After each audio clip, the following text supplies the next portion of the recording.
Hey guys, what's going on? Steven back again. So let's talk about episode 9, and then after I will get into my episode 10 trailer breakdown.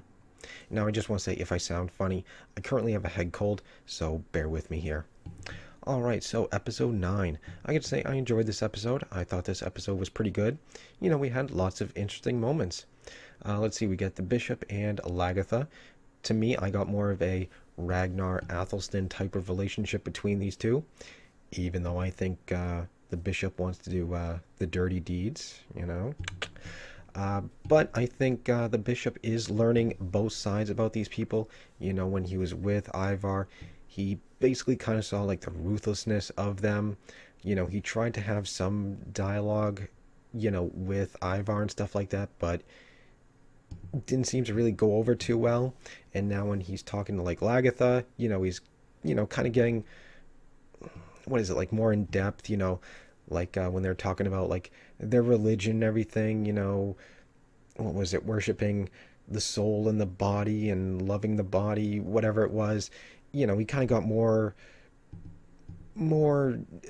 connected, I guess you can say, with her. Whereas when he tried it with Ivar, he's telling Ivar about, the Virgin Mary, it being a miracle and stuff, and Ivar was just kind of like, yeah, have to be right. I mean, he just kind of like, whatever. He, didn't really give a shit. So, I can kind of see more of a Ragnar Athelstan relationship between those two characters. And then of course, at the end, he did want to, he pledged his sword. He said he wants to fight for Lagatha, so very interesting. We'll have to see how that plays out. Sorry I'm kind of going through this. It's kind of hurts to talk, so I'm just kind of going a little quickly. Then moving on, we also had King Harold and Ivar talking. King Harold was not too happy with Ivar the way the first battle went down. Where he's basically kind of served up as, an offering, I guess you can kind of say. So, King Harold wasn't exactly happy with Ivar the way things went down, so, who knows? Maybe that could be more tension between those two in the future. I guess we'll have to wait and see. Then, of course, we get the whole Frankish troops, Witzer talking about Rollo. Bring in Frankish troops here. Now, this is one thing I wanted to go over. This is actually from Den of Geek, and they actually have a very interesting paragraph talking about this whole Rollo, Witzer, Frankish troops coming. So this is what it says. Of course, that's nothing compared to how quickly and without any real consideration Ivar agrees to his brother's suggestion that they call in Rollo. When the last time Rollo was with any of the sons of Ragnar, the Great Army, he promised them land in his kingdom, should they want it. Not the vague support that Witzer talks about him offering. That Rollo dispatches a Frankish army so large that it not only fills the places left by the Norsemen lost on by King Harold in the first attack, but actually cause everyone to believe that success is all but certain for their side, is even more ludicrous when the episode has Witzer somehow traveling to Normandy all the way back to Norway with a fully prepared fighting force in 5 minutes of screen time. Okay, well, TV show, time jump, no big deal. Let's see, in Rollo's motivation, question mark. Now, here we go. The last thing Witzer said to his uncle was, once a betrayer, always a betrayer. Why he suddenly thinks Rollo is trustworthy enough to back him, rather than Bjorn, who may have treated him with disdain, but whom he has known and loved and respected far longer, is anyone's guess. It'll be interesting to see if Rollo is about to teach Witzer a dangerous lesson. Certainly the least dynamic of the Lothbrok boys has much to learn. So, very interesting right there. Again, that's some of the things I was thinking, when Witzer was saying, if we need help, come and talk to me. None of that happened, The last thing you said to him was, once a betrayer, always a betrayer. So I kind of wonder if this is some sort of foreshadowing coming. I don't know, maybe. I have seen some people talking on some people on Reddit talking about this, that Rolo is going to end up betraying them. I don't know. Rolo did say that, keep Bjorn alive. For what reason? We don't know. Um, but yeah, I just thought that was very interesting.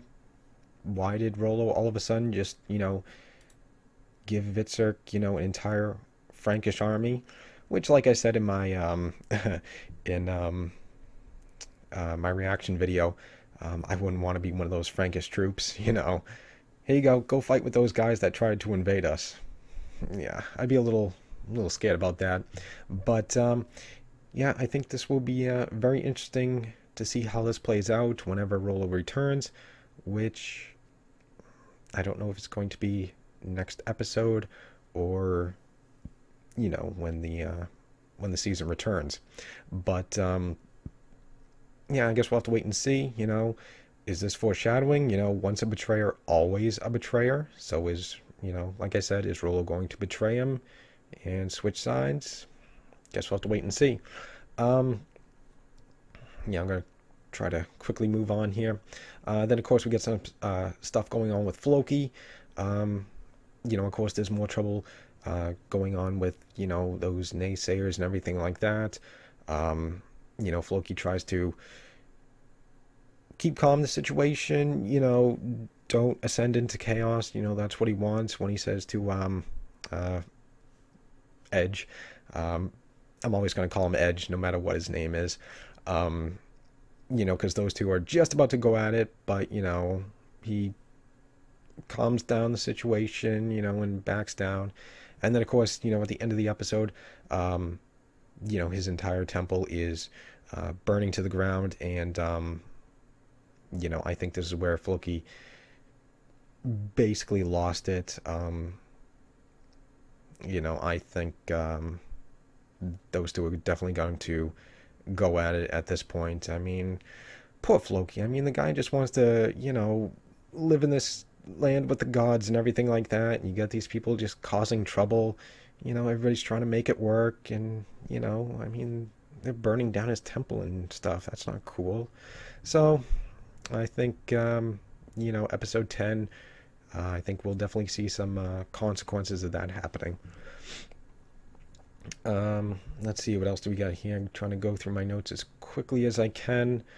I will get to, I guess I can jump to the whole Aethelwulf thing, which was very interesting, after seeing Aethelwulf giving that rousing speech and everything like that, seeing him get killed off by a bee sting. I guess it makes sense, as some of you guys have said in my reaction video. It was basically what was it, like a non-violent death, I guess you can call it. Basically someone who wasn't killed, in battle. People still die of all sorts of, odd things. They didn't have modern medicine. I'm pretty sure back then, people died of a fever and stuff like that. So, I mean, he was allergic to bees and everything. So, it was still interesting. I actually kind of thought that, King Aethelwulf still had a little bit more story to play out, but guess not.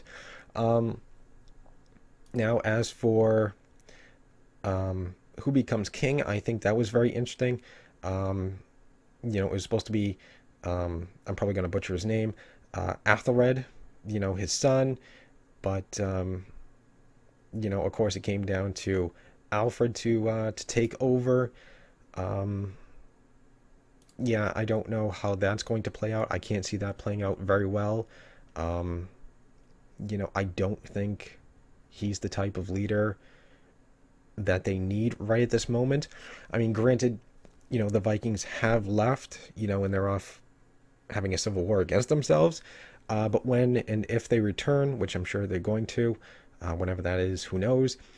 I'm pretty sure you're not going to want a diplomat, leading the kingdom. Ivar is really not one to negotiate. Where at least with Ragnar, there was negotiation. There was, kind of a dialogue between them, but with Ivar, um, there really is no dialogue. They're not going to sit down and, you know, what is it you want? How can we make this work? I don't think that's really going to work. Um, I think Athelred should have been king. He is the warrior, that his father was training him to be and stuff like that. Um, I think that is the type of king that they needed at that time.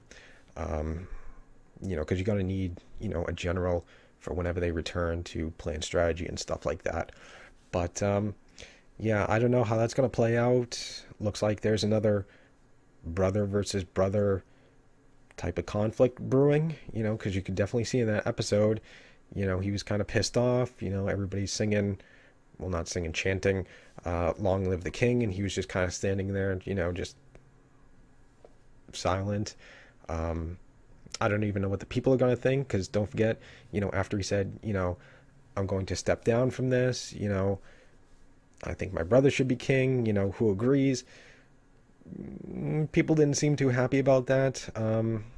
Lots of eyes, just kind of I, who agrees with me? I, lots of meh, it sounded like. So, I don't know, that'll be interesting.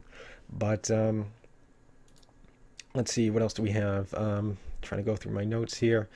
Let's see, Lagatha and the Bishop, Frankish troops, of course, the big moment with King Aethelwulf.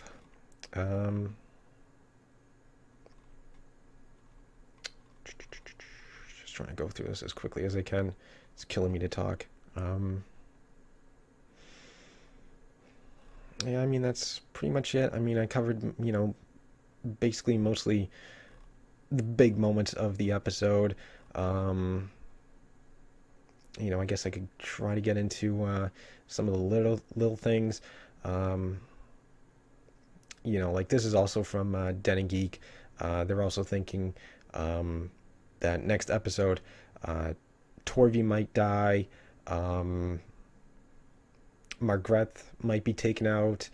They're also predicting that Margrethe also might kill the children. Because after the way she definitely treated them. I mean, she treated them completely like crap. So, yeah, I think I also agree. I think Torvi might die. I think Margrethe might die. I think that she might kill the children. Yeah. I don't know if we'll see any major character deaths in the season finale or the mid-season finale. God, I hate mid-seasons. So stupid. But in episode 10, I don't think we're going to have any major character deaths. I can't see really, anybody major dying yet. I don't know, just my predictions. But I can see a lot of, minor second-rate characters, I guess, getting killed. Like Torvi, Margrethe, the children, things like that. But yeah, that's basically it to cover that.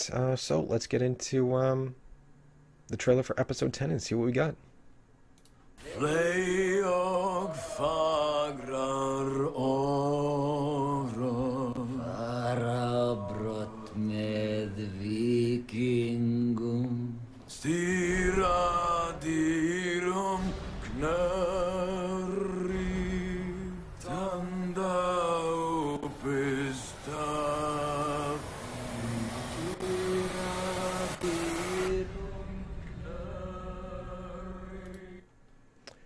Okay, so there we go. There was the trailer for episode 10. Gotta say, I kind of like the song. So let's get into it here. First thing we got is King Harold here singing whatever song that was. I don't know. I don't speak the language. But looks like he's just, singing to the troops, trying to get them, I guess, maybe motivated and rallied, I guess you can say. Next Wednesday. Then we get a shot of Astrid here. It looks like, she's gearing up. She is going into battle. Dare to say, she looks kind of hot. Um, then we get a shot of Lagatha in battle. Kind of like the eye paint. That actually looks kind of badass. Again, she looks pretty hot too. Just saying. Alright, we got a shot of Bjorn here. Looks like making final preparations for the battle. We got a shot of Ivar here, just smiling. Here we go. We got a shot of Vitzerk here. Looks like he's kind of in shock. I don't know. Yeah, it looks like he's got a shocked expression on his face. So, not sure what's about to happen.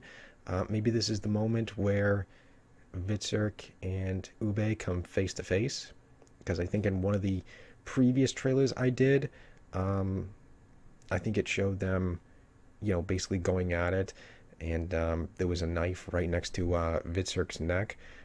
It didn't show it being Ube's sword. Hope I'm saying that right, but I think it was kind of implied. So, all right, so here we are with Ube. This could be the moment. Don't forget, trailers are meant to deceive you and stuff like that. So, as much as I want to say this could be the moment where, Ube is looking at Vitzerk and stuff like that, this could be something else. I don't know, but this is probably the moment, that those two, the brothers, are staring each other down.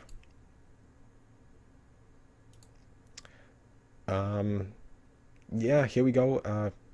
Shot of Bjorn right here with what looks like a very shocked and saddened look on his face.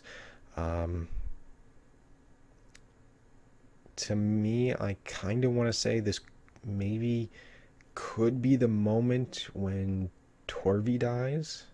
Maybe. Predicting.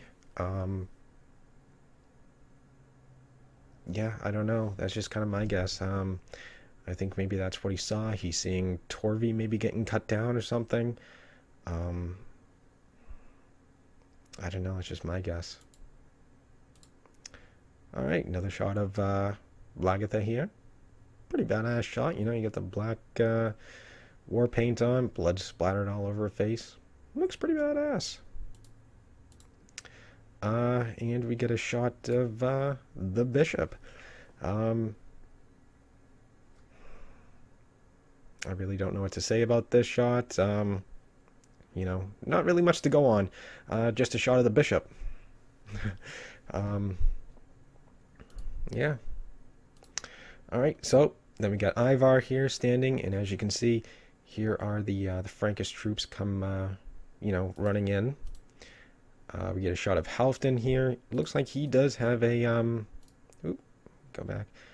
Surprised look on his face. I don't know, maybe they're being flanked, or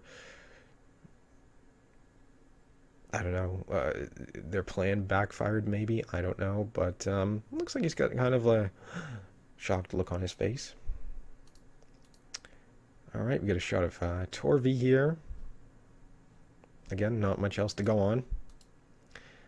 We get a shot of Halfdan here, and I don't know, kind of looks like he's getting kind of angry by the look of it. As you can see, we do have the Frankish troops coming running in behind him, so I don't know if something happened, maybe whatever plan Ivar had or is doing, maybe that didn't go over so well, or not the way King Harold expected it. Again, but yeah, it kind of looks like he is kind of frustrated, pissed off. I don't know. All right, then we get a shot of Vitzerk here, yelling or doing a battle cry. I don't know. Sorry, the video was kind of choppy like that. But yeah, there's a shot of him. I don't know if he's just screaming or if he's doing a battle cry. I don't know. And then we get this pretty interesting shot here.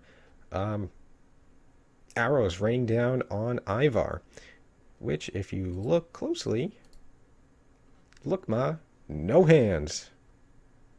So Ivar is standing on his own. So very interesting. Not sure where these arrows are coming from. Um, I don't know if this is from, Bjorn's side, if they have archers. I'm sure they must. Um, or is this the moment where um, the Frankish troops have betrayed them, switch sides? Because as you did see, when the Frankish troops were coming in, there were guys with crossbows. So I don't know. I mean, crossbow arrows, I believe, are smaller than regular arrows. So I don't know. Kind of looks like they're small arrows. I don't know. But yeah, we got the arrows raining down on Ivar, kind of like in the what was it, the 300 moment. So kind of a cool shot there. And there it is. So yeah, pretty interesting episode and stuff like that. That's kind of my trailer breakdown. Not a whole lot to go on, just a bunch of quick shots and stuff like that. So anyways, I've been rambling on way too long. I'm surprised it actually lasted this long. But I mean, once you get started talking about Vikings, you just kind of want to keep going. But anyways, yeah, hope you guys enjoyed this video. If you did, feel free to hit that thumbs up button. That'd be awesome. Remember, feel free to subscribe to my channel. I really need your support now with YouTube's new policy and stuff like that. Follow me on social media. Links are in the description box below. And yeah, leave me all your thoughts and comments here. What do you guys think? Do you think the Frankish soldiers are going to betray Ivar, switch sides? What do you think about that whole situation? Vitzerk's last words to Rollo, once a betrayer, always a betrayer. Do you think that was foreshadowing something? Let me know. What do you guys think about the bishop and Lagertha? Do you agree that, you do get more of a Athelstan, Ragnar type of vibe between those two? What do you think about King Aethelwulf dying? What do you think about, Alfred taking over instead of Athelred? Who do you think should have been king? Let me know. And yeah, just stick around. More videos are on the way, and I will see you guys next time.